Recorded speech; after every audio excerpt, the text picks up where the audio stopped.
Hello, everyone, and welcome back to another episode of Play, Pause, Rewind, our 133rd episode. And it's been 3 weeks since our last recording because I was on vacation.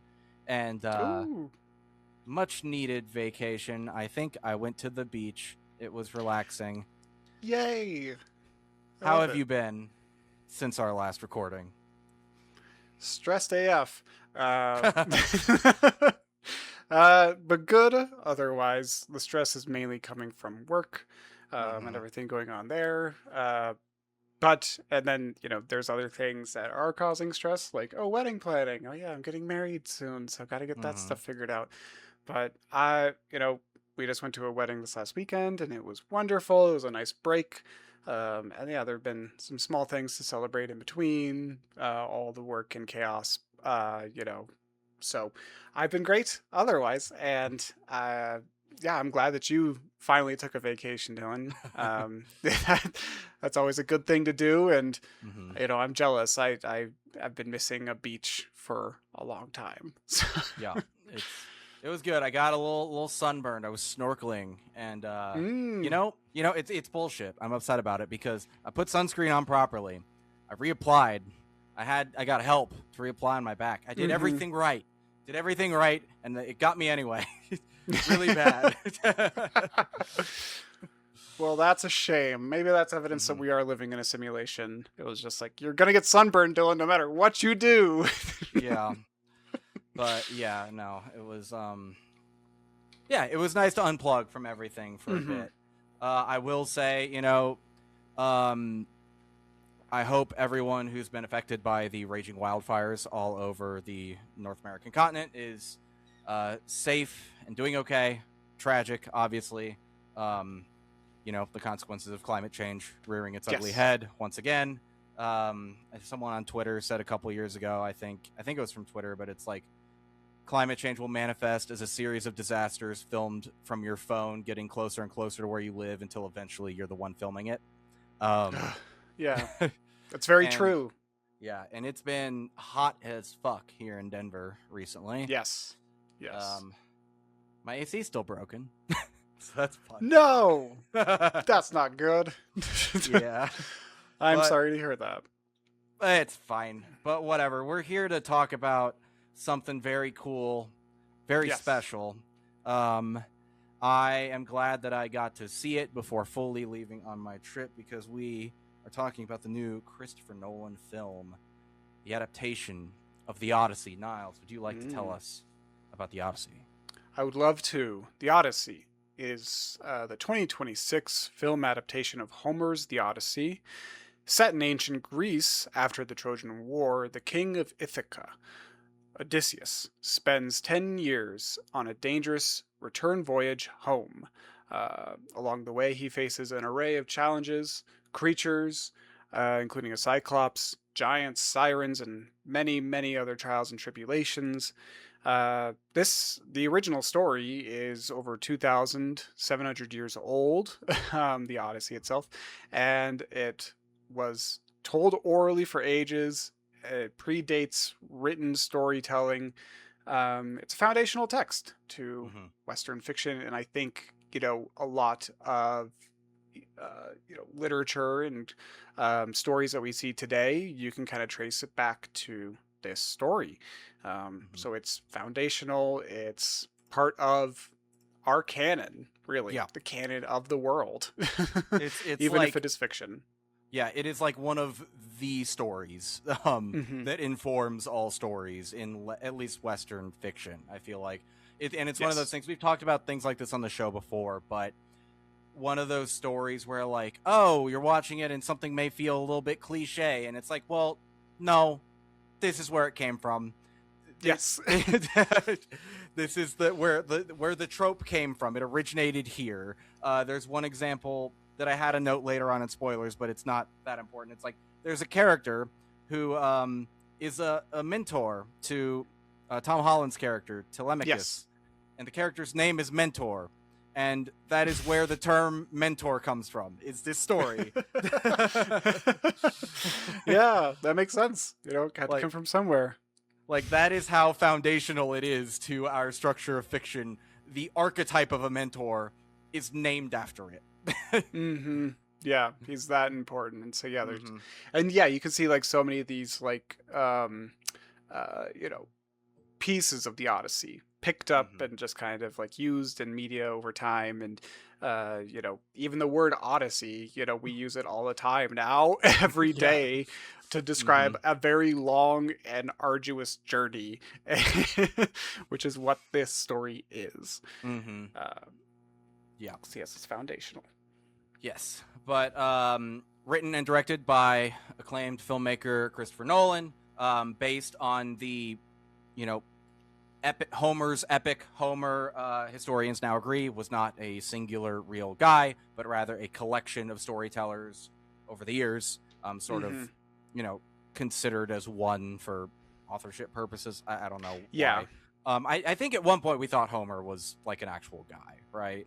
But Yeah, I maybe. think so. But I think like it's also kind of like similar to you know, Shakespeare in a way where it's like, yeah, Shakespeare could have been one guy, and it's most likely that it was one guy, but Mm-hmm. Shakespeare, it's also like there's a theory where it's like it could have been multiple people who wrote these Oh, really? stories, and maybe they were just published under the same name. Yeah, or at least like they all kind of contributed Mm-hmm. to the story. But you know, I think there's stronger evidence that Shakespeare was one person, Yeah. and that all the stories that Yeah. he wrote came from him. But Yeah, Homer because obviously was history in not. that era was more like thoroughly documented, you know. Yes, yes. Um, but yeah, the star-studded cast includes Matt Damon, Tom Holland, Anne Hathaway, Benny Safdie, Robert Pattinson, Zendaya, Charlize Theron, Jon Bernthal, Lupita Nyong'o, Samantha Morton, Mia Goth, John Leguizamo, and many, many more. As with all Christopher Nolan films, the cast is stacked. Mm-hmm. Elliot Page is also in there. I don't know if he was in the list. Oh yes. Elliot Page, yeah. Elliot Page, but and Nolan, you know, always has his cast of regulars that he works with. He's worked with Anne Hathaway now 3 times, Matt Damon several times as well. Obviously, Elliot Page back from working with him on Inception. Mm-hmm. Let's see who else is. I think those are all the main regulars in this one. But Yeah, I mean, he worked with Pattinson on Tenet. oh, that's I right. remember Yes. that, but I still need to see that one. Yeah, you should check it out. And I need to watch Tenet again. But what are your Mm-hmm. initial non-spoiler thoughts on the Odyssey? I mean, non-spoilers considering the story is 2,700 years old. But Right, yeah, it's like how much can we spoil? This has been part of, like we said, the canon of mm-hmm. culture and civilization for a long time now. And that makes me kind of embarrassed to admit that I've never actually read the Odyssey all the way through. This is definitely embarrassing to admit, especially considering that I was an English major in college. You know, got my nice degree up there on the wall, and I did not read the Odyssey as part of my canon in school. I've read many other key canonical epics and pieces and stories, you know, that are foundational to the world of literature and culture, like Beowulf, The Green Knight. I've read so much Chaucer. I've read so much just like, you know, British literature, American literature, like many, many significant stories. But I never got around to the Odyssey, but I will definitely make a point to now, because I will say that I absolutely loved Christopher Nolan's film. You know, despite not having read the story, I am familiar with a lot of the common beats along the epic. You know, I know the sirens, the Cyclops, Circe with the pigs, and you know, the sacking of Troy. Like, how can you not know all of those kinds of things if you've interacted with any kind of media? You know, I remember even growing up and watching The Simpsons, and The Simpsons has a little Homer's Odyssey, you know, like Treehouse of Horror story. And so like, that is ingrained in my mind for sure. But so I know some of these beats, not all of them. So there were some interesting surprises along the way, especially with like the whirlpool, and you know, we'll get to that stuff down there in spoilers. Quote unquote. But I do not think that Christopher Nolan disappointed with this. I think this film is exceptional. I really do not have any issues with this adaptation. I think everything from the casting, visuals, dialogue, action, monster design, creature design, the practical effects, everything. I think they nailed it. They nailed it. All the details, in my opinion, they nailed it. And there's so much to dissect and discuss with this story, from the themes and symbolism and just like the motifs, even just the various plot points. There's so much to discuss here. So we're not going to be able to cover it all, unfortunately. Like, this is one of those films that I know that I'm going to go back and rewatch again, because there's so much to look at, so much to explore, so much to enjoy in this story too. It's rich. What are some of your thoughts, Dylan? Yeah, like you, I've also not read The Odyssey in full, but I did read an abridged version, I think, or like a more kid-friendly one in like elementary school for Latin class. And I also read like an abridged The Iliad as well, so I got the whole story of the Trojan War, which is very important to at least this version of The Odyssey. I think, like, right, aside from Odysseus making the Trojan horse, maybe it has less of a direct effect on the narrative of the original story, but I don't know. I don't know why I'm even saying that.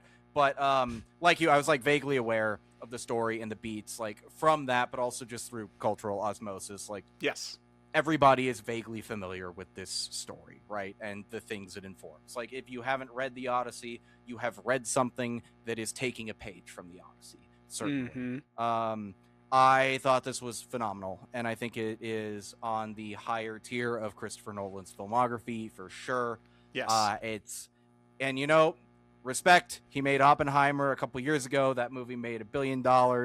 And when you make a $1 billion box office movie about men talking in rooms about making the atomic bomb, you get a blank check. And he cashed that blank check to make this movie, which is on track to make like 1.3 or 1.4 billion dollars, which means he's going to get another blank check. And I'm very excited to see what he does next. Yes. I was very lucky to be able to see this sort of in LA on my way to vacation in 70 millimeter IMAX. The intended, Nolan's intended viewing experience for the movie. And that was an incredible experience. I want to talk about that a little bit too, because there is some discourse around Nolan's like insistence on these premium formats. And when it comes to 70 millimeter IMAX specifically, there are like, I think 42 movie theaters in the world that can project that have the right, equipment to do so. And I understand the frustration of people who do not have access to that, and they think it's elitist. And what I will say about that is I agree in some sense, but also I think what Nolan is doing here is he is pushing the value of the format and trying to demonstrate to IMAX, at least, that there is hunger for this. And probably in the hopes that, because IMAX is an independent company, if there are going to be more 70 millimeter IMAX theaters, IMAX needs to make the equipment to make it happen. And I am reading Nolan's emphasis on this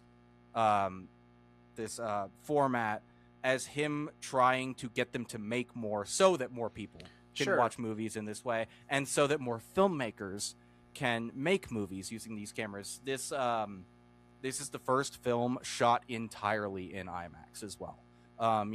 Most IMAX films, they'll have the sequence where the black bars open up and you get the full aspect ratio for like big action scenes and stuff like that. This is the first film where that's not the case, where literally every shot, including just the regular dialogue scenes, is shot with those cameras. So wow, it was very cool to be able to see it like that. When I go see it again, I do want to watch it in a normal movie theater just to experience it in that format as well. But if you have the opportunity to see it in IMAX 70 millimeter, you should. It's worth the extra money. Go do it. And in general, I'd recommend this movie to like everyone. It blew me away. It's agreed. A must-see theater-going experience. I think. Do not miss this in cinema. Yeah, it's so good. And yeah, I saw mine in standard format. I was like, I just don't have the time to go down to the IMAX. I'm just gonna go see it in standard. And in standard, I think this is phenomenal too. Like IMAX, I'm sure is really cool. And so yeah, I wish that I saw it on IMAX. Maybe there's still time for me to go see it. Who knows? But it's really, really good in standard as well. Yeah. And that's the other thing too, like Christopher Nolan, whether or not you like his movies. I think we both do, and a lot of our audience probably does. But like, he is a competent director. He shot the movie in a way where it will still be very enjoyable in its standard format. He's not an idiot. Like, yeah, he knows what he's doing. Yes. But yeah. Any other thoughts before we hop into spoilers? No, I think we should just get into the full discussion. Yeah, and at this point, everyone, it's been spoiled for 2,000 years, so everyone should know what happens.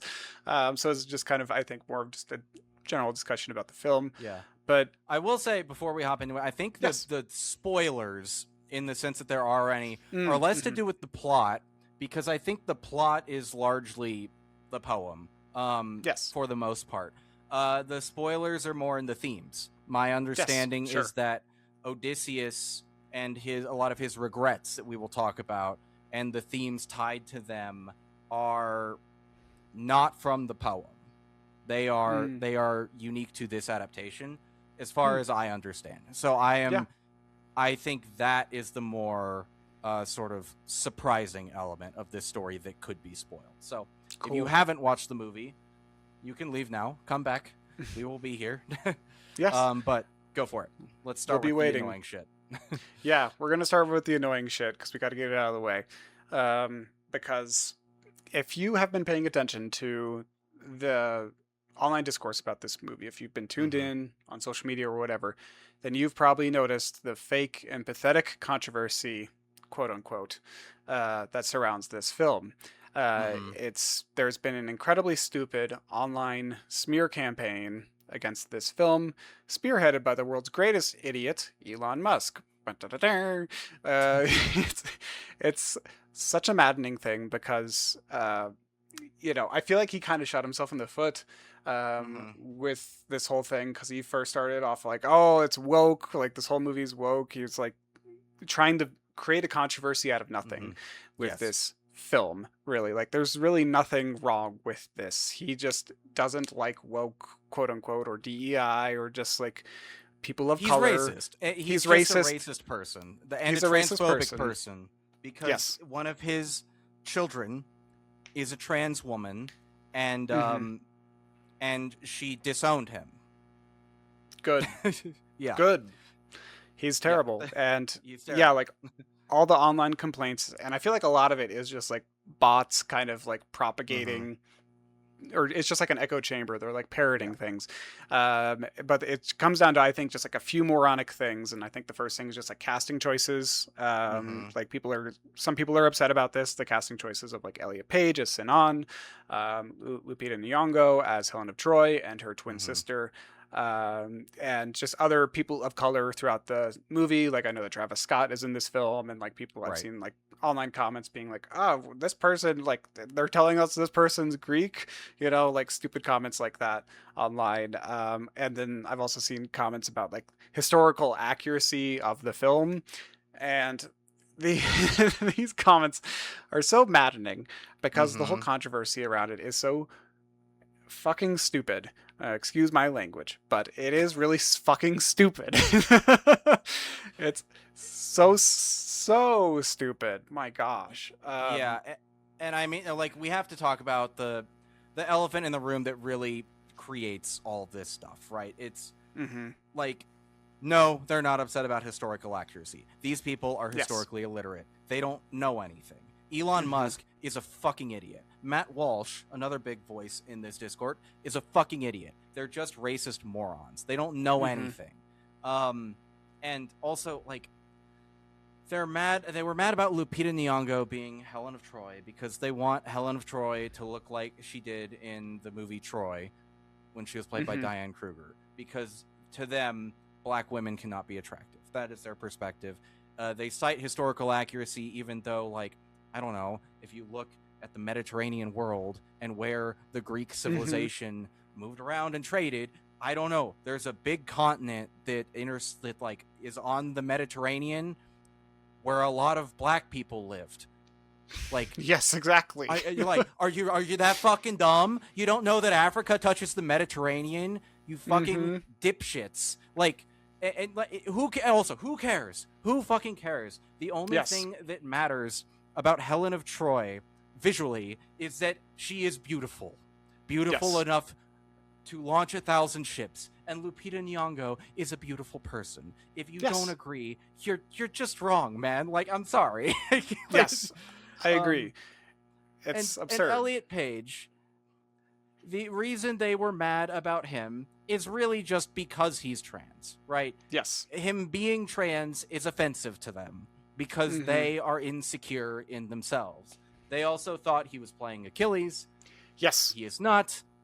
And like, they were like, how could a trans man be the greatest warrior in the world? It's like, one, they're not saying Achilles is trans. Achilles is just a guy being played by a male actor. And two, who fucking cares? Maybe Achilles was trans, and maybe a trans guy is the greatest warrior in history.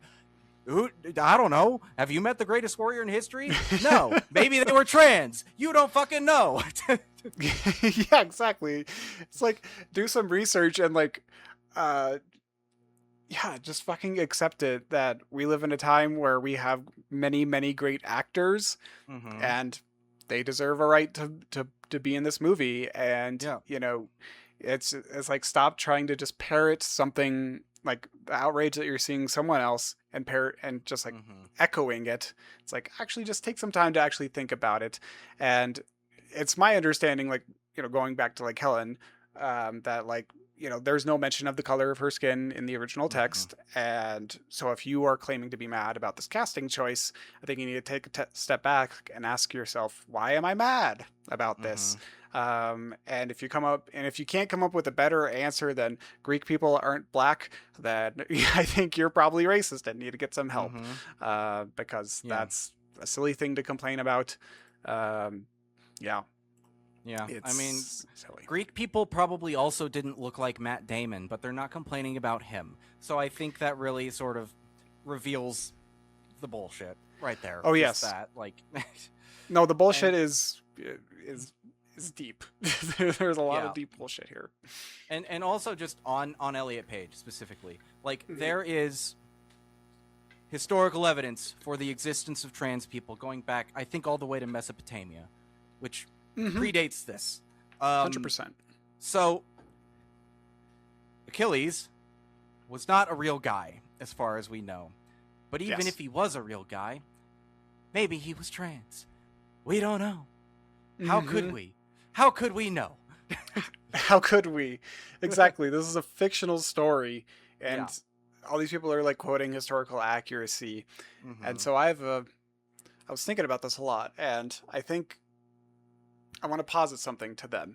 If you are mad about the historical accuracy of this fictional story, then I feel like you should also be equally livid anytime that you see Jesus or any saints whitewashed. Just straight up, because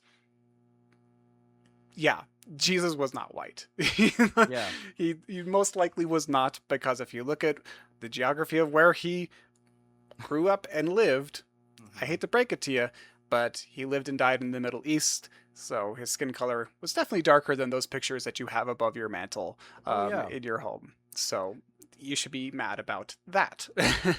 Jesus and all of his followers were Palestinian Jews, my friends.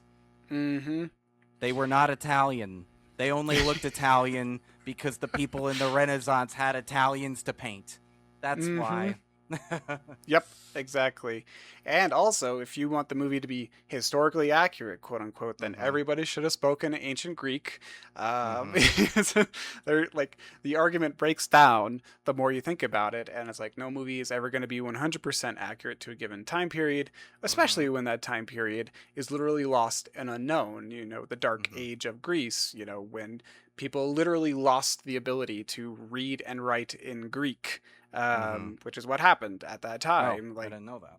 Well, yeah, it's like the Odyssey is kind of just passed down. Like they kind of mentioned it at the end of the film, where like when they were kind of sailing off, and they're like, yeah, you know, Dark Age is coming, and you know, the only way that people are going to remember our legacy is through song.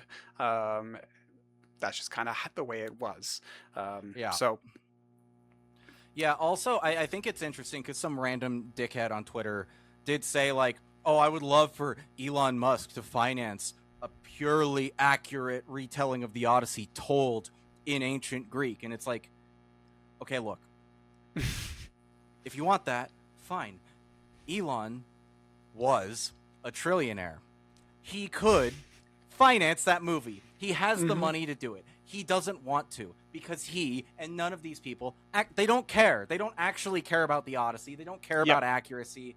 They don't care about the true story or like the accurate retelling. None of that is important. All that is important to them is the controversy because the controversy makes them money.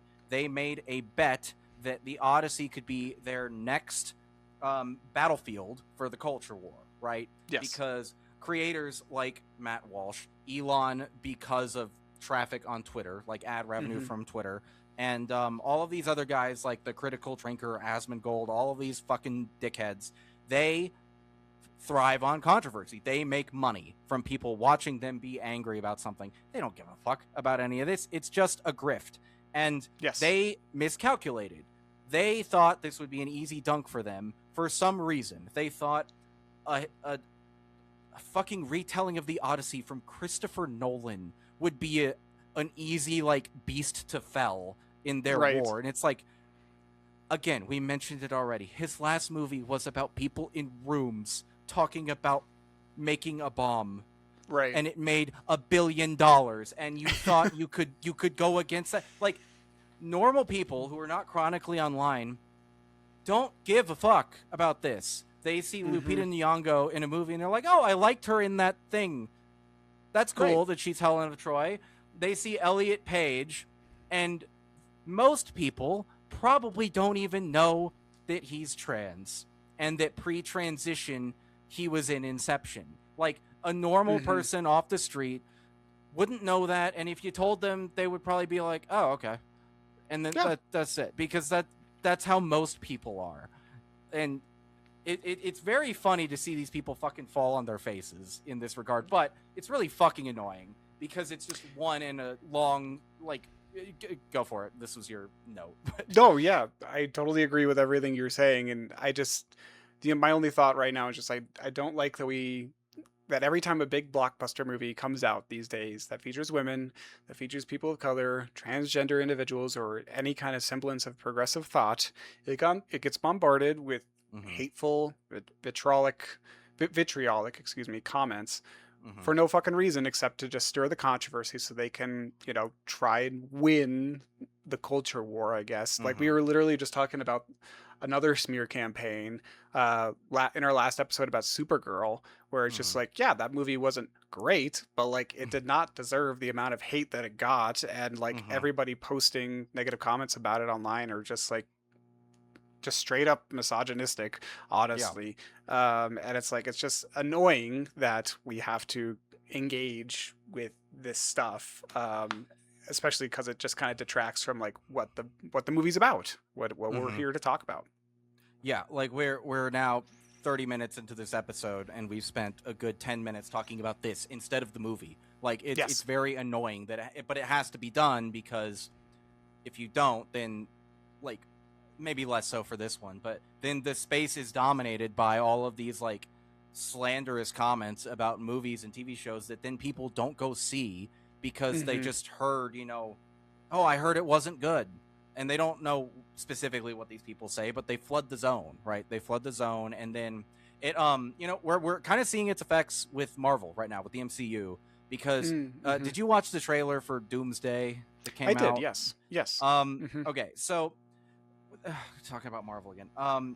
But after Endgame, right? It seemed like they were trying some new things to mixed success, I would say. They took some bigger swings. They brought some new characters to the forefront. A lot of them were women and people of color. Because, the first roster was pretty fucking white and dude heavy. It just was. Yes. And that's fine, but they wanted to do something different.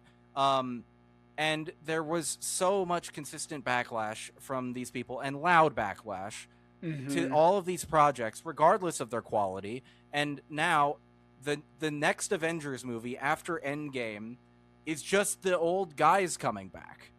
Like exactly. The other characters are there, but like Captain Marvel's not in it, Miss Marvel's not in it. The Haley Steinfeld, I think, is in it somewhere, maybe a little bit. The only one who like made it through is Florence Pugh, and that's probably just because Thunderbolts was like too recently released for them to write those characters out of the story.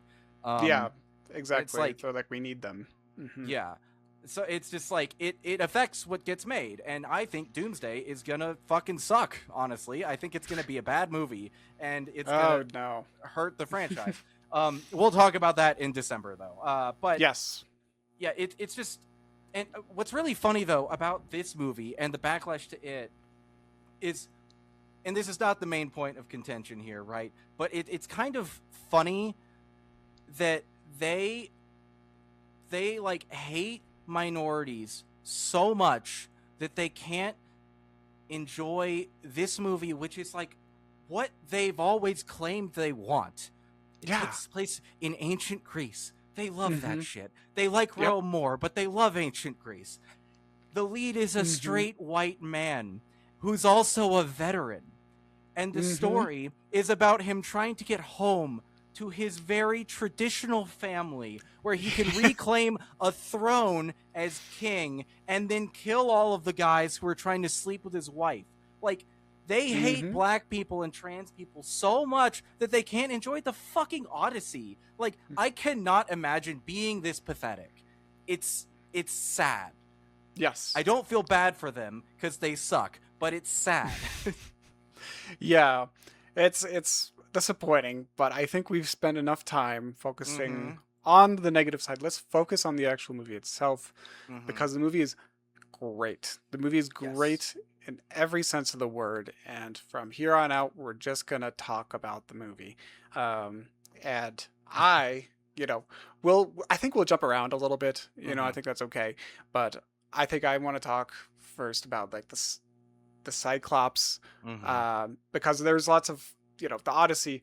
Odysseus goes after the Troy falls. Him and his men, they're like, we don't want to go with Agamemnon. We're gonna go our own way. You can go your own way. Exactly. And they go their own way back home. They're like, we're gonna find our own way. It's gonna be great. No worries about it. We're gonna pick up provisions along the way, and that's their first error, and their first stop is on this, or after they raid one island and pillage it and stuff and steal their provisions, they go off to another island after they get a warning from those villagers. Don't go that way, you're not going to find anything good. First island they go to is the Cyclops. Polyphemus, I think, is how you pronounce it. Polyphemus, I think. Polyphemus, thank you. I think that's probably how you do it, actually. Thank you. Yeah. But he turns out to be the son of Poseidon. And so this return voyage immediately kicks off like a fucking horror film. It is so great. So they land on this island for provisions, only to find themselves basically immediately locked into a cave with a towering Cyclops, who is the son of Poseidon. And immediately the Cyclops is just like grabbing them and just like in the dark. It's so terrifying. It's like, where is he gonna come from? And he just grabs you and oh my gosh, it's such a great little sequence. It's terrifying. And he keeps like eating the men, killing some of the men every now and then. And Odysseus realizes we need to outwit this Cyclops. We could just kill it, but we still need to get out of the cave. And so after losing multiple men to this ravenous beast, they figure out a way to get out, but kind of like by disguising themselves as the sheep that are coming in and out of the cave. It's crazy. It's a crazy little sequence.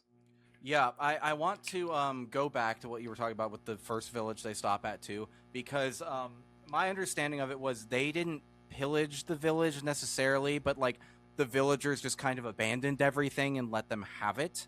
And that's sort of our like first hint of the people of the sea, like something has changed and they're not sure what yet. But yeah, with the Cyclops, like you're right, they can't just kill him because he closes up the stone every night and they're stuck inside. I love the design of the Cyclops as well, just having the one eye that's on the rotation. It's very unsettling.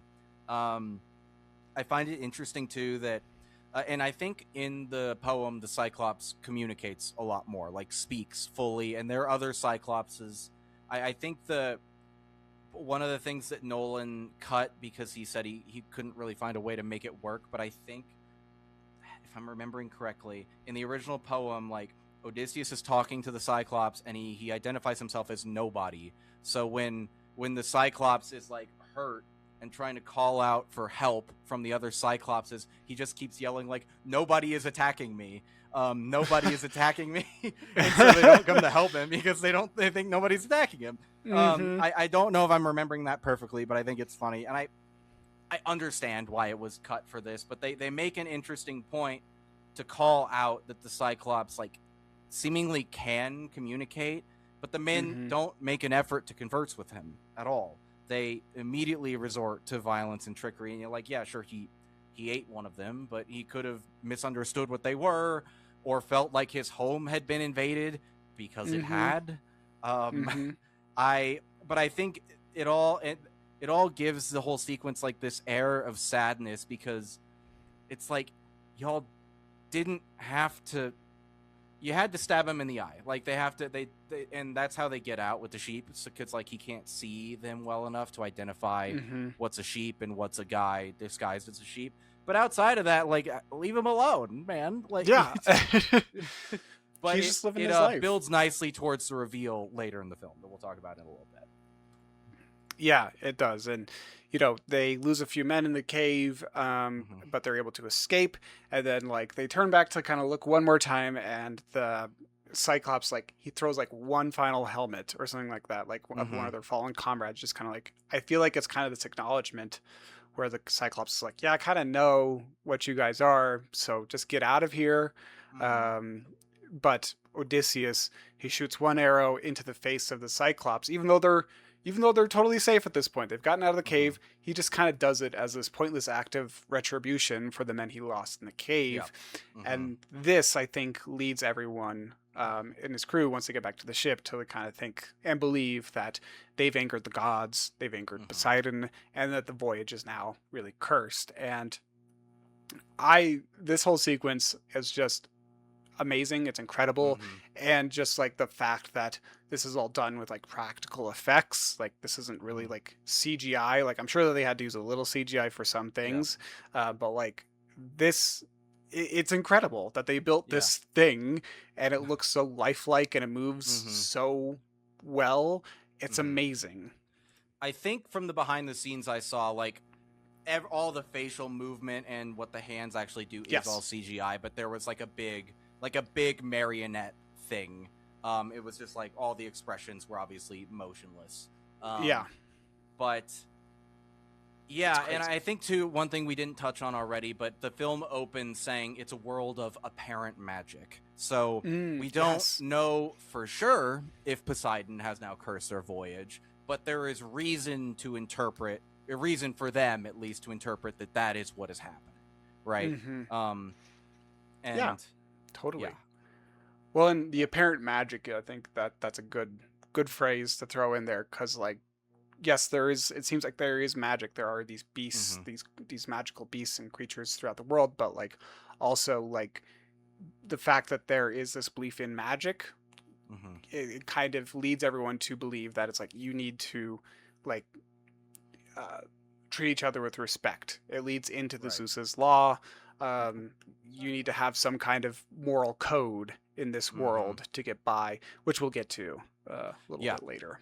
And the larger than life elements, like, we could just be seeing directly what happened, or it could just be because Odysseus is recounting these events to Calypso on the Isle of the Lotus Leaves. Right. So it could be him and his, haze remembering a heightened version of what happened, or the stories of his own exploits have spread and gotten back to him somehow, and he doesn't remember entirely. But like, it doesn't really matter either way. It's like, I think, if we're gonna take it at face value, like in like the poem, it's like they did just come across these things and they don't have an explanation for them, and that's totally valid. I'm okay with that too. It could be the war trauma, it could be the haze, it could be the lotus flower, it could be all things together, but I like the idea of magic. And after this Cyclops sequence, they go to another island and they encounter these giant soldiers, Mm-hmm. the Lastrygonians, or Laestrygonians, I think that's how you pronounce it. Mm-hmm. Um, it is a race of fierce man-eating giants, and this part is like the second part of the horror film. It's so scary too, and I love this sequence, Mm-hmm. especially because again, it's all these practical effects. The tree, like I still don't fully understand how they got like all the trees to move Mm-hmm. during the sequence too, but it's brilliant, all of Yep. it, like how they got the shot perspective to make like the Mm-hmm. giant, like these giants look like 16 feet tall. Right. It's amazing. Yeah, and I love the way they like you were saying how they shot this to keep it all on camera. Apparently, Odysseus and his men were all played from the back by these like 5 foot tall stunt doubles, and the Hmm. giants were played by 7 foot tall stuntmen. So just that difference, makes it look um like they're giants, but it was all practical apparently. Yeah. It's great, and I love the creepiness of like they stumble across that one like child character Hmm. who then disappears, and then the forest comes alive, and you're kind of confused. It's like, okay, why are they immediately attacking them? But it's because that's the way of things now. Things have changed. Yes. The people from the sea are out there, and to defend your home from them, I guess you just fight back immediately. Yeah. or Well, yeah, or it's like because under the Zeus's law, mm-hmm, um, which we're dancing around a little bit, but they expect hospitality because of that. It's like Zeus's mm-hmm, law is like basically, treat others how you'd expect to be treated. mm-hmm, If a stranger or friend comes to your door, give them food, give them a place to sleep, and all that. mm-hmm, But these people are just like, nope, we're just gonna fucking slaughter you because mm-hmm, you're new, you're strangers to us. So it's just like there's this new reality, this new mm-hmm. era after the sacking of Troy. Yeah. Um, and there's this interesting detail too that I didn't fully recognize until afterwards. But all the Laestrygonians, their armor, it looks like it's all Mm. iron. You know, Oh, that's a good point. Yeah. it looks that way. So I'm Mm-hmm, assuming it's iron, but like it kind of symbolizes this collapse of the Bronze Age, where it's just like mm-hmm. everything's changing, the old way is done, this is the future, Yep. and they just fucking attack, and there's no explanation, there's no dialogue. The child Mm-hmm. screams and runs away, and then Yep. all the giants just come their way and just slaughter them, and it's brutal. Yeah, and even the armor looks to be iron. Also, aesthetically, it looks kind of out of place with what Odysseus Hmm. and his men are wearing, kind of emphasizing that like shift into a new age that you're talking about. That's cool. Definitely. And I just like we already kind of talked about it, but I love how the force shifts around. It's like bizarre and nightmarish, and it kind of Mm-hmm. implies that the giants are controlling nature here. And I was doing a little bit of research beforehand, but this is not how it was originally in the text. Okay. Apparently, the original story with these giants is that they just kind of throw giant rocks at the Hmm. ships to destroy them. That's kind of mainly how they kill them, or kill a lot of Odysseus's men. Yeah. um yeah, like, but the ending is still the same from the sequence. Odysseus leaves with just one ship. um Mm-hmm. like the rest are just destroyed. Yeah. Yeah, and I guess like that change was probably like downstream of the giants being maybe a little bit smaller than they are in the original story. Like, I Probably, think yeah. this form of destruction makes sense for the size that they are. They just like wail on the ships with their big swords. Yeah, it's so brutal. I feel like, yeah, Matt Damon fell one of them, um but that was it. They Uh-huh. they stood no chance against these towering lumbering giants. Mm-hmm. um and I feel like, this kind of does mark that it, I think, validates or vindicates some of the fears that the men had on the ship, because now they're like, we are fucking cursed. Mm-hmm. And once they get to like the next island, they they go ashore looking for provisions again, and they're like, Odysseus, you stay with the ship this time. Mm-hmm. Yeah. They're kind of losing trust in him a little bit here. But then they go on to meet Circe, the witch who turns the men into pigs. Um, Mm-hmm. And this is a really cool sequence as well. I love how they're kind of walking up the hill and they pass like these little sheltered areas with different types Mm-hmm. of big cats and Yep. kind of creatures and stuff. And it's like, what is happening here? What kind of magic is keeping these beasts here? Mm-hmm. It's such a neat little sequence, and kudos to this actress. I think it's Samantha Morton, Mm-hmm. if I got that detail right. Yep. She crushes it as Mm-hmm. this witch. I think she really delivers a really strong performance here. Um, I totally believe that she's a witch. I love it. I love it. She offers them hospitality and food under Zeus's law, I suppose, but she freaks out when they first come in there, and eventually she just kind of curses them and turns them into animals. And Mm-hmm. the reasoning that she puts forward when she's talking to Odysseus is like, well, I think more or less she's punishing them for their lack of self-control and to kind of reveal their true inner nature. Like, Mm-hmm. the men did not force themselves upon her Yeah. or threaten her for food, Mm-hmm. but she posits that they would have, that like Yeah. their inner self was going to do that eventually. Right. And they do kind of like assume they will be given food, right? When they go in. Yes, they do. Yeah. So it's, and the way she treats them, I think, is like almost like the implication I got from it, because we see armor of other soldiers in her garden, right? Mm-hmm. Like she's behaving in a way motivated by past experiences with other passing soldiers, like Yes. other people returning from the war. She's experienced how they treat people in the absence of Zeus's law. Mm-hmm. And I think, it kind of reminds me a little bit of like Miri Mazdur from Game of Thrones, in season 1, the witch that Daenerys saves. Yes. Yes. Mm-hmm. Yes. And then, it's just like, I know I am a woman and I have been a victim of men before. I know how they are. That is Mm-hmm. the way I sort of read this character. While we're here, too, Agreed. I think we should talk about Himesh Patel's performance. He's Odysseus's sort of right-hand man on the ship. Mm-hmm. Very major character in the movie, not part of the marketing or the press really at all, which I think is really interesting because they're focusing on the other characters. But really essential as like the representative of the men and as a foil to Odysseus, I think. Yes. But yeah, he did a really good job. Yeah, but I love this whole sequence, how uneasy everything is, and then the like practical way I don't know how they change them into pigs practically, but I'm still trying to figure it out. I'm like, they must have had a lot of like little like rubber, like 3D printed faces that they kind of like designed in a series of stages, and then they got like the correct shots with her hands moving through it. But like, it is bizarre. She's like sticking her hand down their throat to like pull up and like just contort their bodies. It's incredible how they did this with practical effects. I am just awestruck by it. It's really, really good stuff.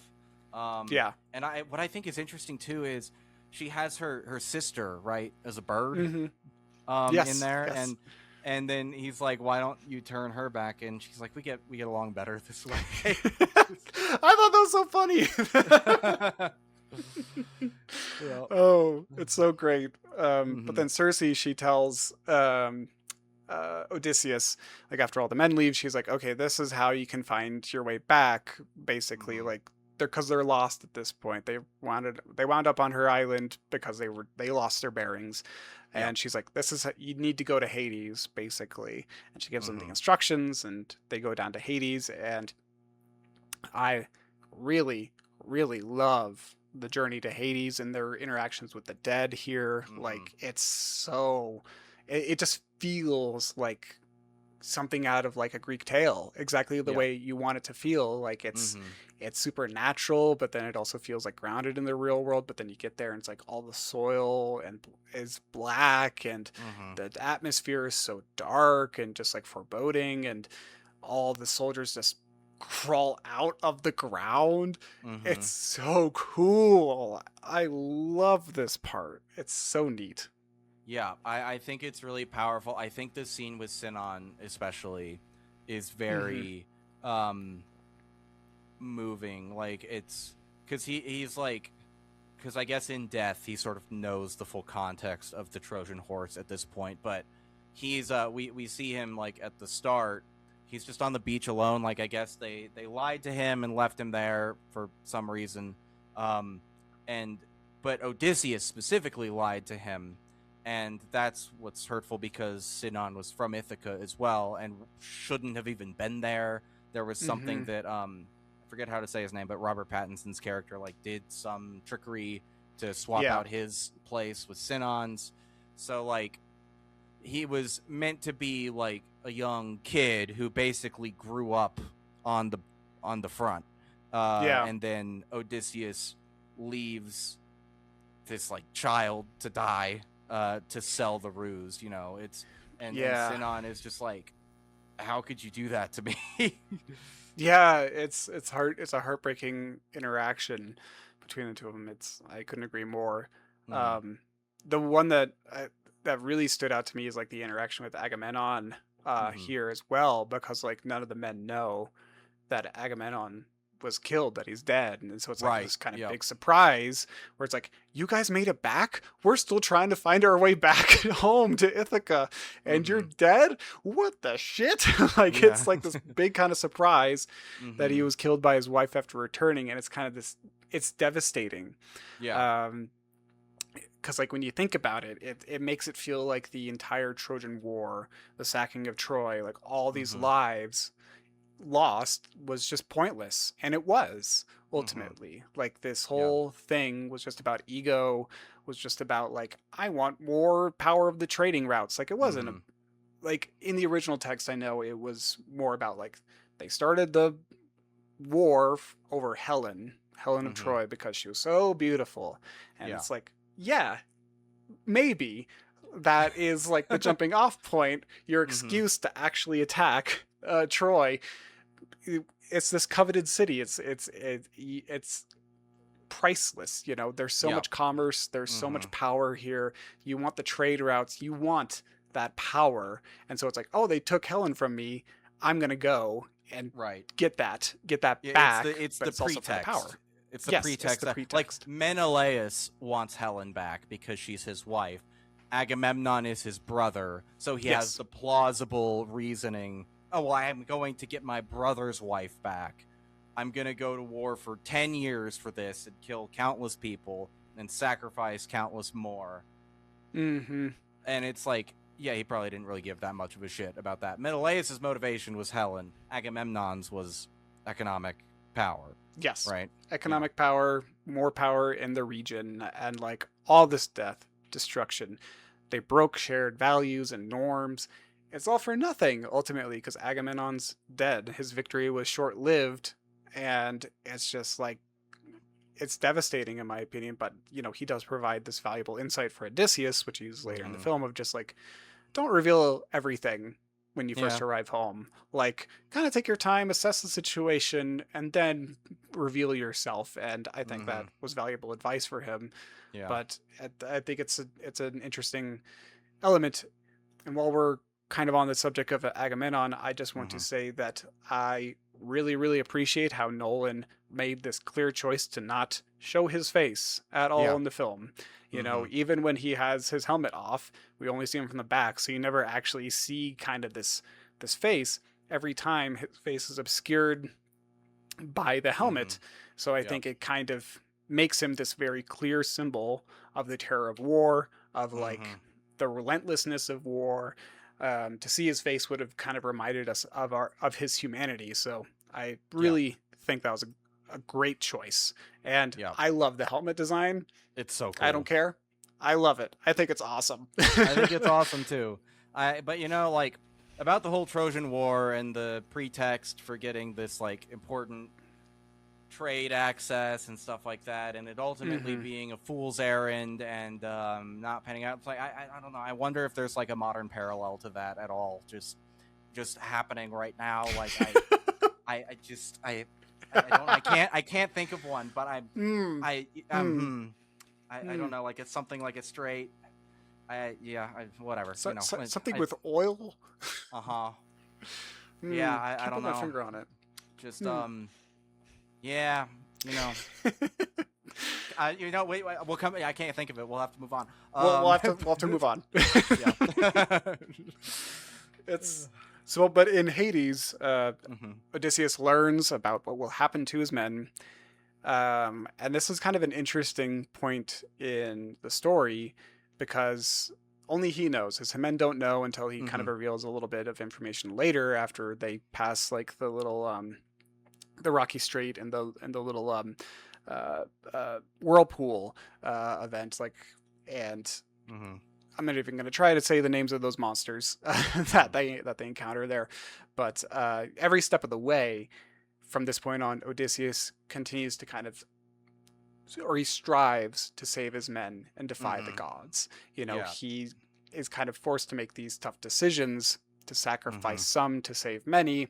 And he kind of has this moment where they're coming towards the whirlpool, or they can go through the rocky strait, and he's like, I have to kind of create this illusion of choice for them to alleviate the guilt in my mind, where it's like, go towards the whirlpool, but that's what he tells them, and they're like, no, go towards the strait. And so then that way they're kind of making this conscious choice of like, we're going this way, and that leads to the death of like 6 men, but it saves the ship. I thought too, let me know if you agree, but I thought like, because from the point after the island with the giants, like the men no longer trust Odysseus, and I thought he was using their distrust in him to push them into the strait. Like he advised the whirlpool so that they would not listen to him and would go through the strait instead. I think you're right. Right there. But I one thing I think is funny about in Hades too, and like if I were one of his men, I'd be suspicious as fuck as well, because the prophecy guy is like, this prophecy is only for you. Your men can't hear. They have to go. And then Odysseus stays there and listens for a little bit longer. If I were one of those guys, I'd be like, hey man, what did he tell you? Yeah. What did he tell you? Please tell me right now what the fuck he told you, or you're not getting on the boat. Honestly, though, and he does reveal to them after they pass through the strait, he's like, if we go to the Sun Island here, you guys are going to eat the cattle, and you're going to die. All of you are going to die. We can't land on that island. And he's like trying to guide them somewhere else, but it's like, we have to land because we're out of provisions. We need some kind of food.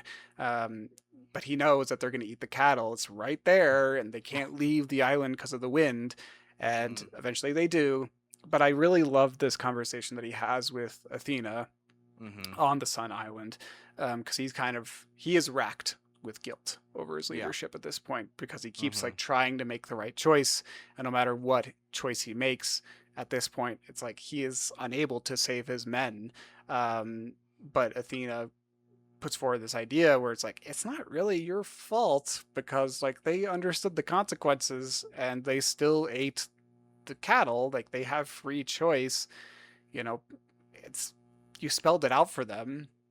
But at the end of the day, it's like, what else were they gonna do too? Like the gods are cruel, and they kept them sheltered on this island, or trapped, really.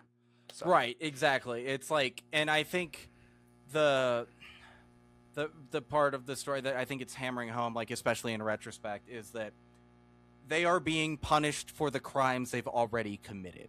Like the gods have sent them here to fail. They are meant to eat the cattle because they are meant to die. Because that's the what they have wrought for the world. But I love when they like sneak off into the night to go eat the cattle, and then Odysseus is just like, did you think the sun god wouldn't notice just because he did it at night? Like, and then they're like, well, we hoped you wouldn't notice. And I don't know. I think it was just like a very human moment. Like he's doing his best, and he's just like fed up with them at this point. He's just like, I fucking told you not to do it. Yeah. I told you what would happen if you did it, and you did it anyway. Right. What the fuck, man? Like it's ridiculous. It's tragic. It's sad.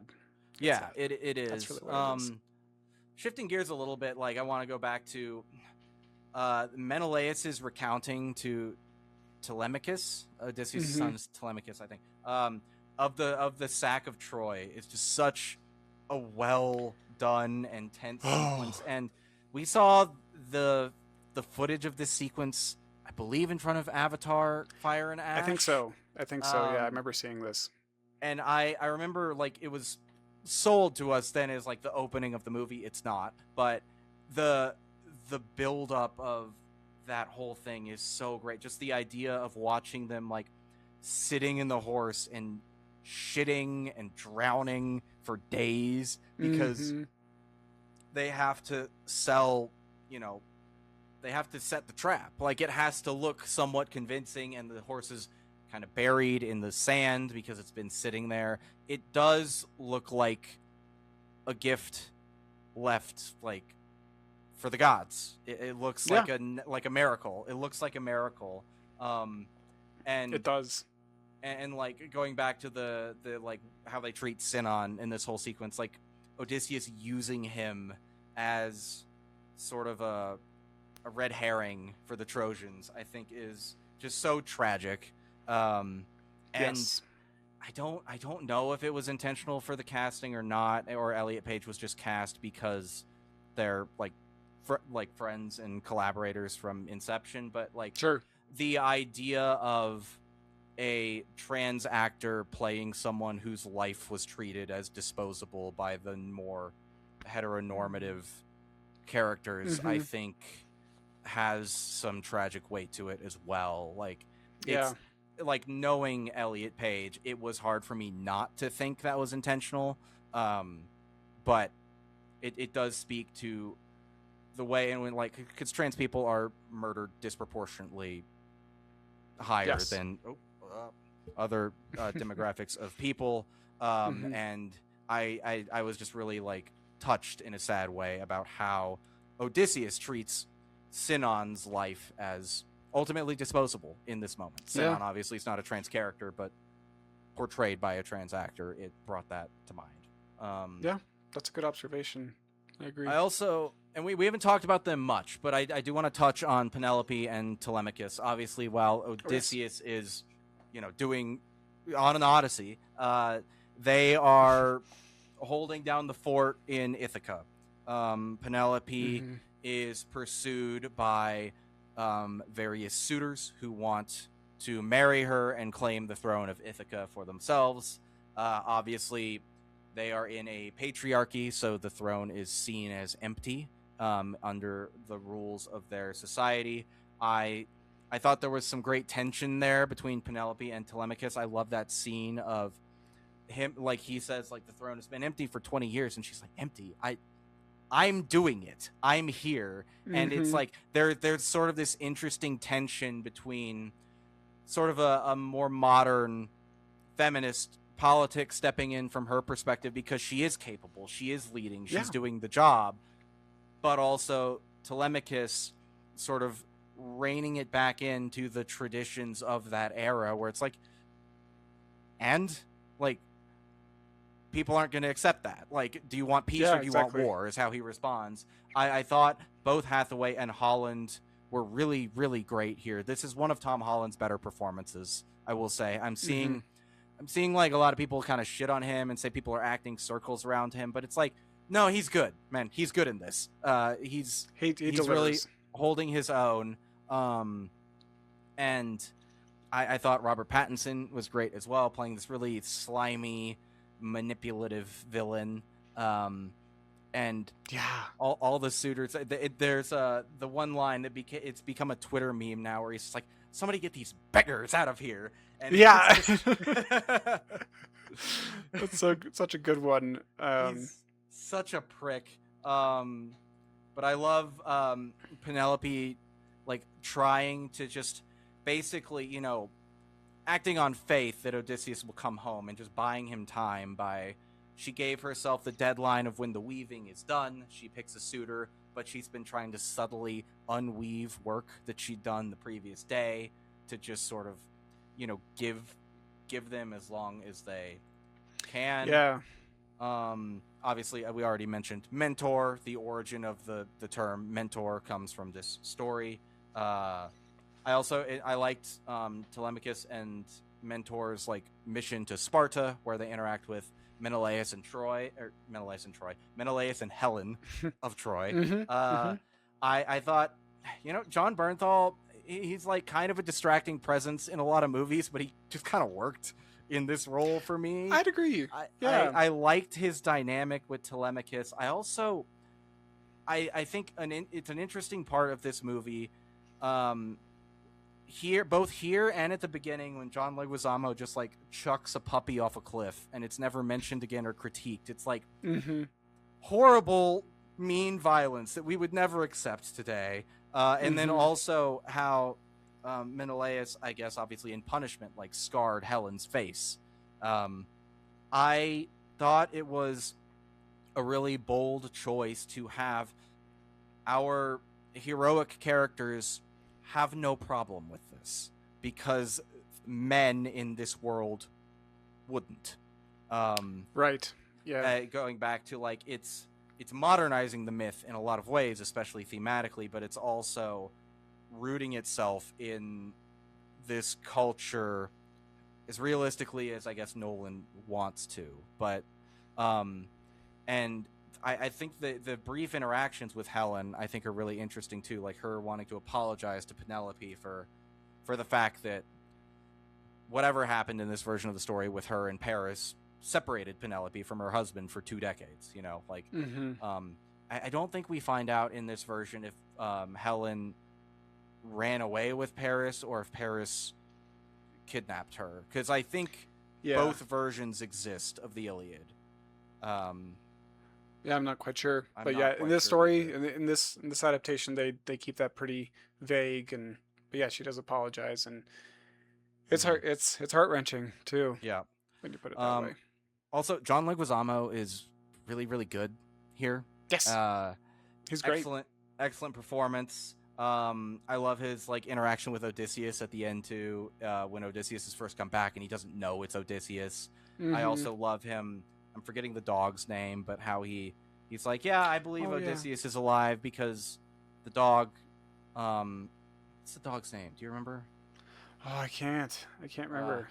Shoot. But it's like, yeah, the dog is 20 years old, and he's like, yeah, I'm like, he definitely would be dead by now if he wasn't waiting to see Odysseus again. And yeah, exactly. Well, yeah, that is the thing in the Odyssey is the dog waits for Odysseus to come back, and as soon as Odysseus returns, it's like, okay, I can die now. Bye. It's like he's just man's best friend. Argos. Oh, yeah. Good pup. Yeah. Good pupper. Yeah. Love him. Well, we've been dancing around it for a while. I want to talk a little bit about Zeus's Law, Xenia, and the people of the sea. So, as we mentioned earlier, Zeus's Law is a pretty essential element to Nolan's film here. I think it's basically, I just think of it as the golden rule, honestly. When we were growing up, I feel like this was kind of ingrained into our heads from a very young age, of just like treat others as you would like to be treated. If you want to be treated with respect, treat others with respect. If you want to be treated nicely, treat others nicely. But, in this context, in the film, in the Odyssey, it's kind of more focused on the hospitality angle. Whether a friend or a stranger arrives at your door, you must be a good host and offer them food, drink, and shelter, because you never know, it could be a god, and you don't want to anger the gods. So just treat everyone nicely, and in return the guest agrees mutually to be kind in your home, to be a good guest. Yeah, and this is just kind of a central theme to the plot. Yeah.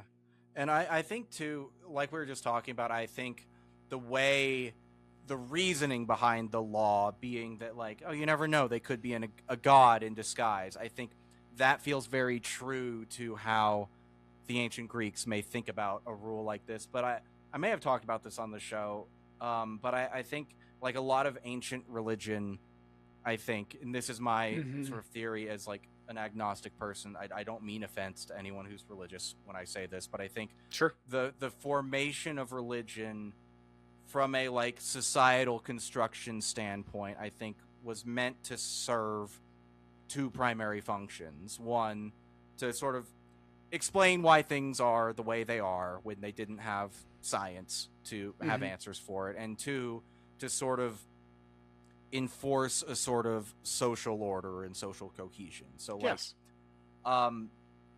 you know, it, like, again, no offense intended if you are like devoutly religious and believe a god or gods are real, that's, you know, more power to you. I respect that. But I think like having a law like this in that era, it's like, well, you need to be kind to everyone you meet because you never know. Like, you don't want to anger Zeus, obviously. Like, it's a good way to push people into proper behavior. Yes. Yeah, to maintain some kind of order and shared values, it's important. And, you know, there's this point at the end of the film where when Odysseus reunites with Penelope, he is disguised as a beggar, and he's, you know, welcomed to the home, given that kind of hospitality that's he hasn't really experienced for the entire Odyssey, really, with the exception of a few people. But, you know, he describes this very profound realization that he had at the sacking of Troy. Yeah. So, you know, they, under the guise of a religious offering to Athena, the Trojan horse is what broke the siege of Troy and enabled the sacking of the city.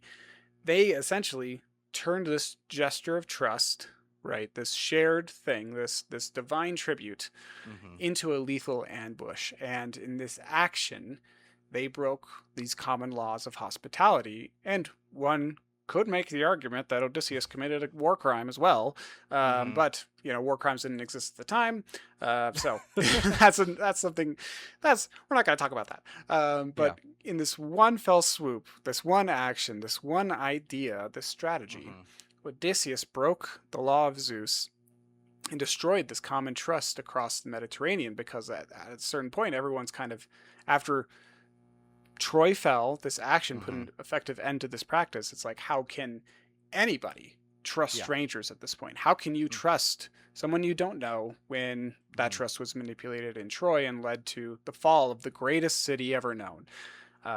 It's such a significant event, and, you know, Odysseus, he's racked by this deep guilt over this action throughout the film, and his losses compound over time, and his guilt deepens. You know, we see him kind of, this shot, they used it like multiple times where Odysseus like kind of falls during the sacking of Troy, and he's kind of looking up and he just sees all the fire, all the destruction, all the chaos going on. He sees the execution of Athena, basically. And the sacking of Troy is just kind of this turning point where just the civilized world has unequivocally changed, and it's what leads us into this Dark Age where Greeks lose the ability to read and write, and we just kind of come into this Dark Age, essentially. He asks Penelope in this moment, because he's posing as one of Odysseus' soldiers. I think he identifies himself as Sinon, actually. But he says, like, and what if Odysseus lost his way? Like, what if he knew he lost his way? Like, would you still want him to come home, I think? And also he's fearful of what he will bring with him.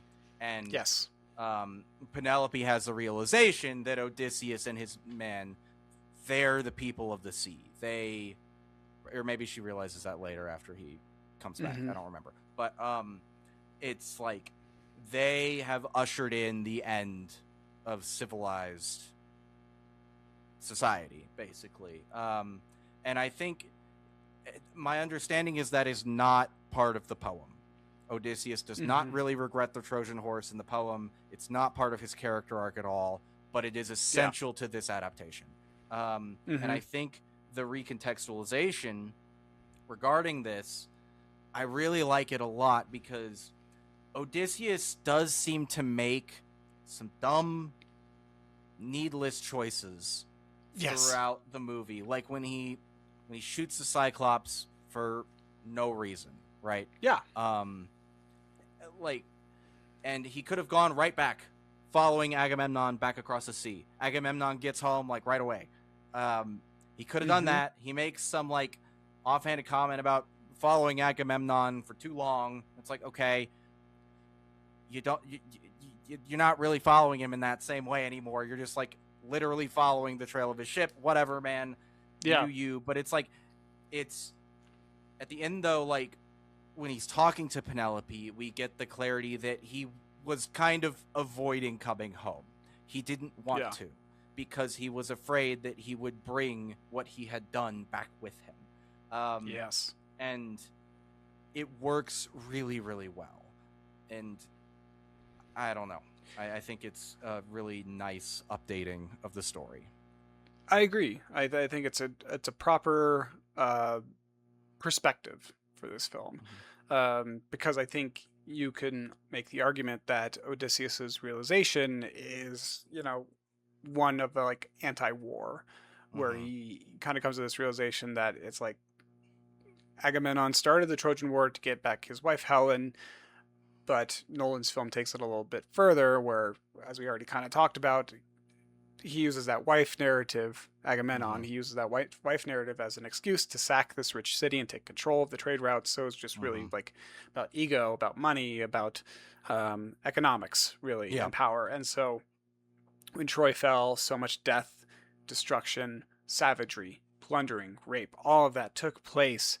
And, Odysseus was driven by honor and this obligation to serve Agamemnon, and it was like, I have to go to war, or else Agamemnon's just gonna attack Ithaca, really. Like, I have to go do this. And he provided the strategy to sack Troy, which led to the Dark Age of Greece. And I think you can make the argument that, all of this could have been avoided. Like, they didn't need to go to war. Like, none of this needed to happen. All this death, this chaos did not need to happen. So many consequences came out of this. Trust was broken, values were shattered, so many lives were lost. So I feel like that is kind of the central thesis for this film.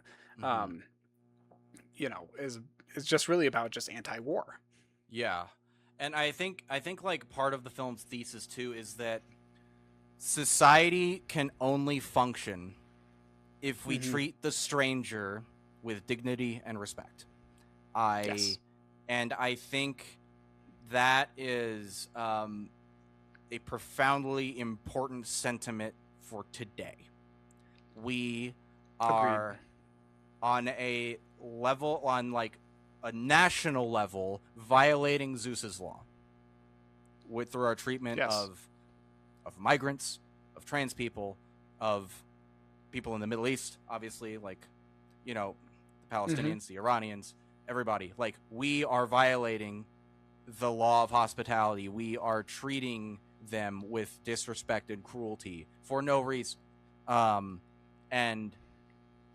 I think we are witnessing an unraveling of our own society in this moment. And I think that is something that Nolan is tapping into. And I'll talk about that more in a moment too, because I have another note on this. But it's like, we cannot continue in this way. We are ushering in the end. Yes. Our own dark age. Yeah, and exactly. And one element of that I thought was incredibly moving, and you touched on it a little bit already, is the reveal regarding Athena at the end. Yes. She's played by Zendaya, and she's been appearing to Odysseus throughout the movie at key points. And at the end, we cut back to the sack of Troy. And I also want to point out, Odysseus, he plucks his bow when hunting because he wants it to be a fair fight. He does it at the beginning of the movie. He does it at the end with the suitors. There's one time he does not do it. Troy.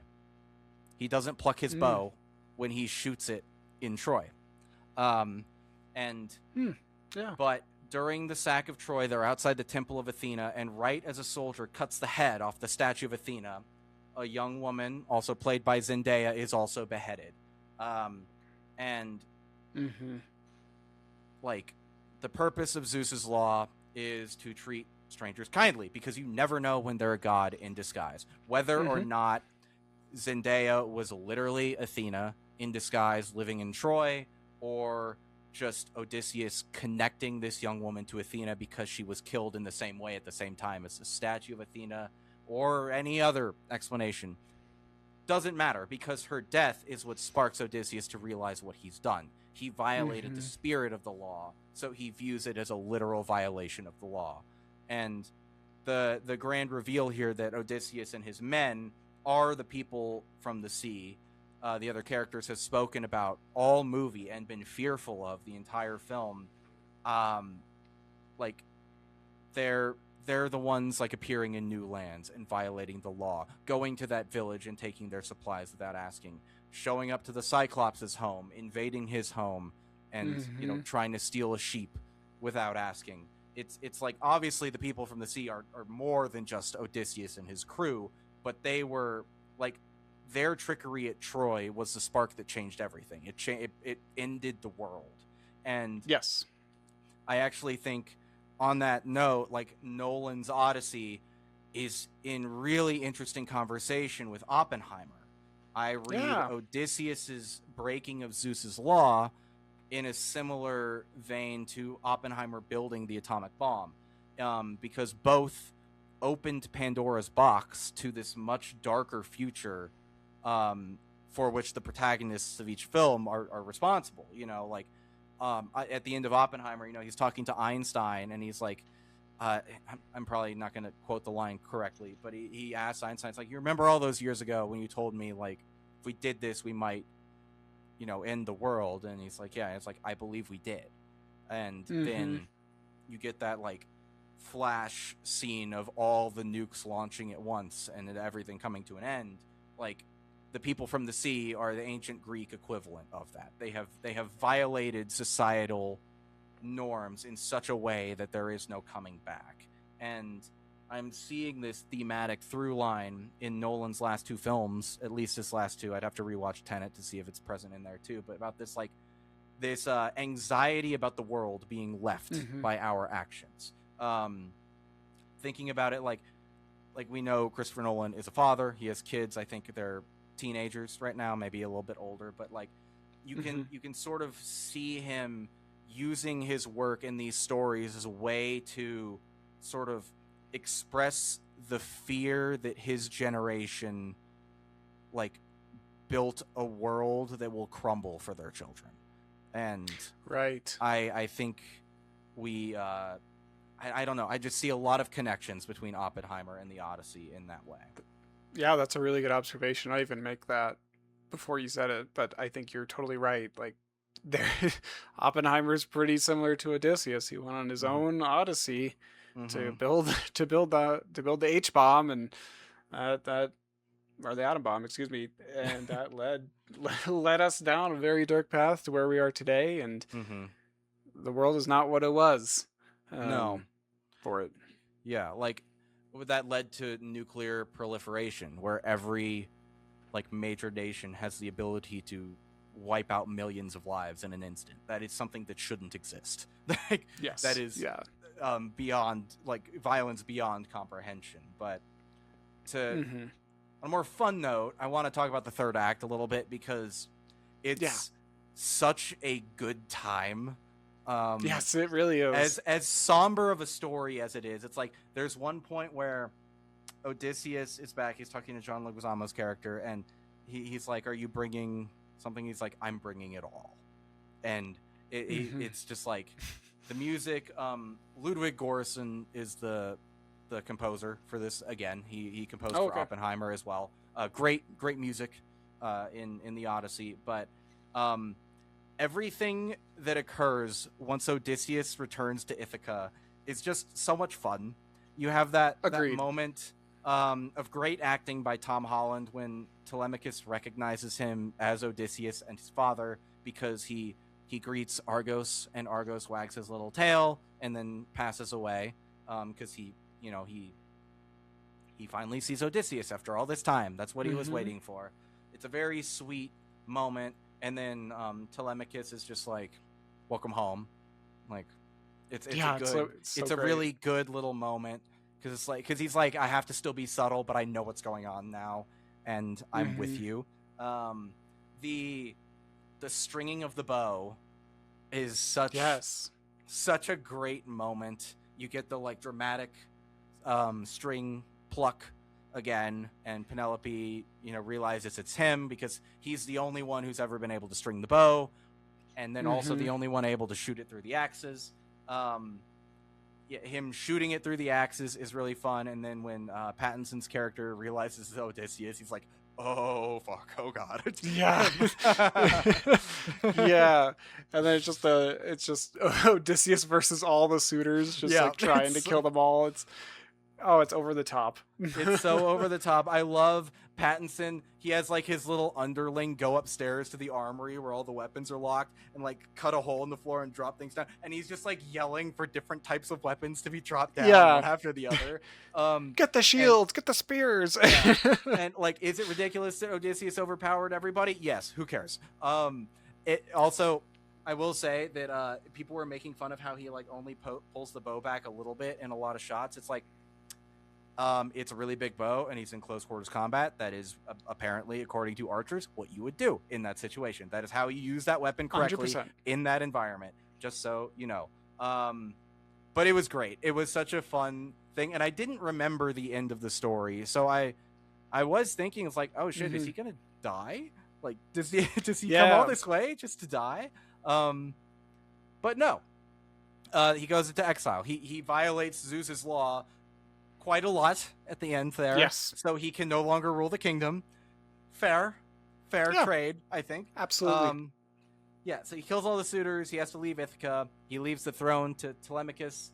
And I think this plays really well into that, like building on that idea of Nolan's anxiety for the future too, because I think it's something we're running into now as well. Like a crucial next step in fixing the problems that have been left to us is the people who laid the foundations for those problems need to step aside so that the rest of us can fucking fix it.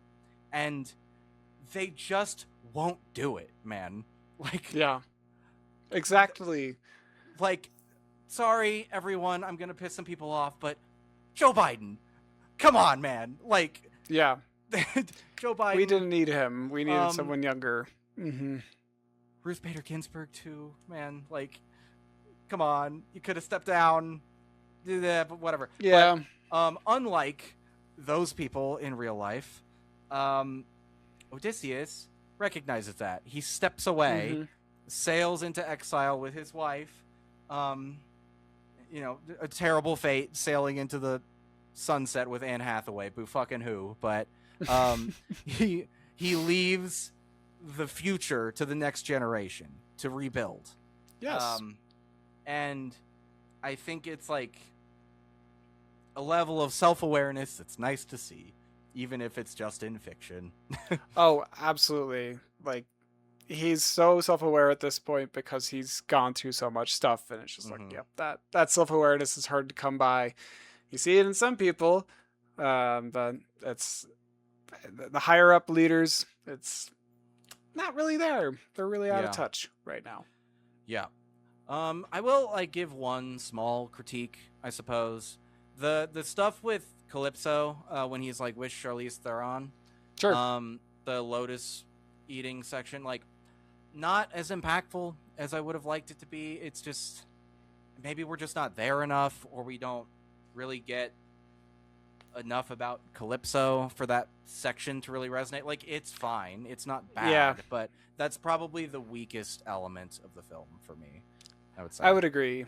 Yeah, I think that part could have been a little stronger. Like, I think if I haven't read it, but I think that him and her have like a son or like some kind of progeny together while he's on the island. But again, I haven't read it, so I'm not entirely sure, but that could have been an interesting angle to add. But yeah, I agree that part could have been a little stronger, like shows a little bit more of their relationship where he's not just like, all confused and dementia ridden. It is funny that his Odyssey is a 10-year journey and 7 of the years are with her. Yeah. All the rest of it. And like, I think it speaks to maybe Nolan just was not as interested in that section of the story, because maybe obviously that is the majority of Odysseus's time, and it is a very small part of the film, which I think ultimately works. I think he made the right decision. It's just that section was a little weaker, but overall, like, I think this is an excellent film and an interesting and meaningful adaptation. Like, I've seen some critiques unlike the ones we talked about earlier, but like actual good faith critiques, even from Emily Wilson, who did the 2017 translation of the poem, which I believe was also attacked by all the anti-woke people just because she's a woman. Okay. Yeah. But like, she did not like this movie. It seems like she didn't really like it at all.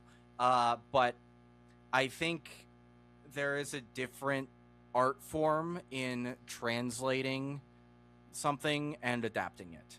And Nolan is very, I think, adept at updating the story of the Odyssey to be something really resonant to the issues we're facing today in our own world, while still evoking the original poem in a way that I genuinely think will make audiences, including you, as you mentioned earlier, and me, seek out the poem. Like, I am going to read the Odyssey in full now. I'm also going to read the Iliad in full. I'll probably pick up the Aeneid as well. That's the third one that exists. But apparently there originally was a whole cycle of 12, but most of them have been lost to time. Like, we only have the Odyssey and the Iliad from that cycle, and I don't remember if the Aeneid was part of it or not. But yeah, it's yeah. Well, yeah, I really do appreciate this movie. And like you said, yeah, it just opens up the door to more exploration of the material. But yeah, I would agree. It's a strong recommend for me. Any other thoughts before we move on to our last segment?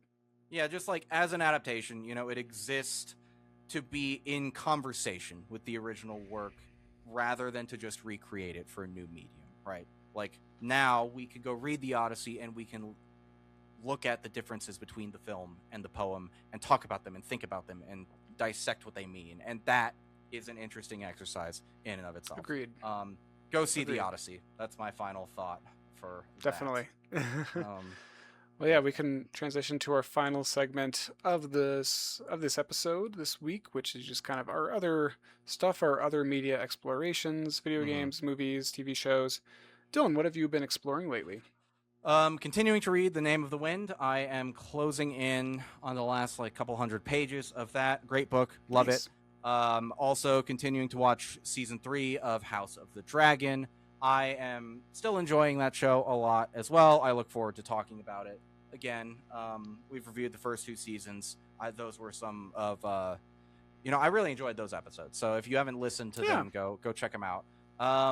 Also been playing Assassin's Creed Black Flag Resynced, the remake of Assassin's Creed 4, the one that is set in the golden age of piracy in the Caribbean, or the Caribbean, as you can say it properly.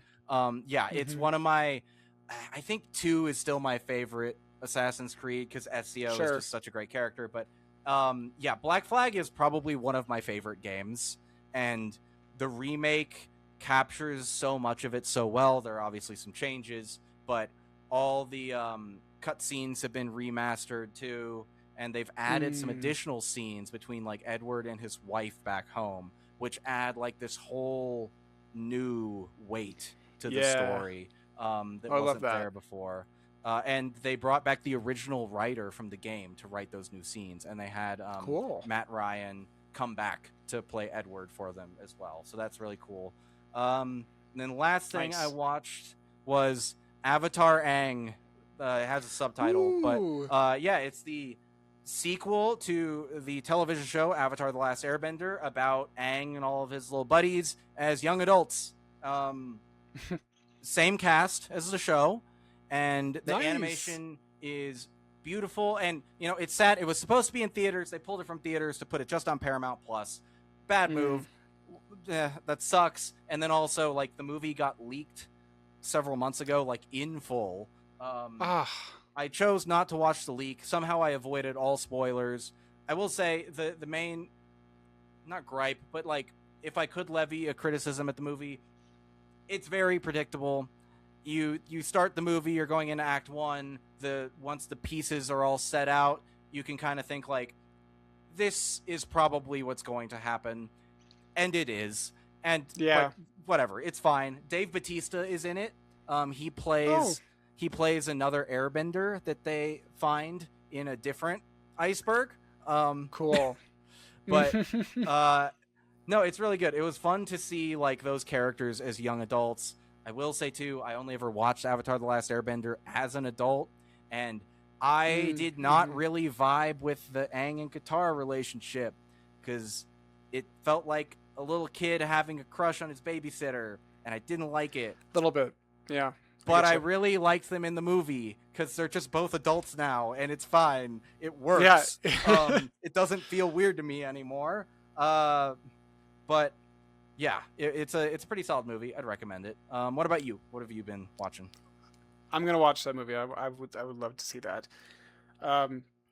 So like you, I've been watching House of the Dragon season 3. I'm not as caught up as you, but I'm liking it so far. It feels brutal. It's fun. I'm still liking these characters, and I'm interested to see where things are gonna go. I'm just like 2 episodes into season 3, so yeah, I'll save most of my thoughts for our discussion whenever we get to that. I've also been watching, or really catching up on Severance season 2.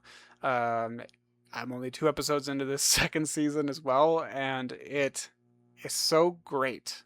I think they've been able to maintain the same quality in the storytelling and the pacing and like just like the narrative overall.